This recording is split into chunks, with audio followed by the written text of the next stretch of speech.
مومنو، یہ لوگ تمہارے سامنے اللہ کی قسمیں کھاتے ہیں تاکہ تم کو خوش کر دیں، حالانکہ اگر یہ دل سے مومن ہوتے تو اللہ اور اس کے پیغمبر اس بات کے زیادہ حقدار ہیں کہ یہ انہیں خوش کریں۔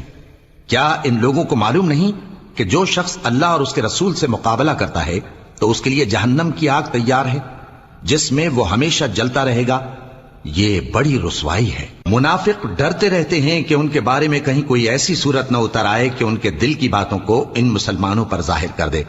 کہہ دو کہ ہنسی کیے جاؤ، جس بات سے تم ڈرتے ہو اللہ اس کو ضرور ظاہر کر دے گا، اور اگر تم ان سے اس بارے میں دریافت کرو تو کہیں گے کہ ہم تو یوں ہی بات چیت اور دل لگی کرتے تھے۔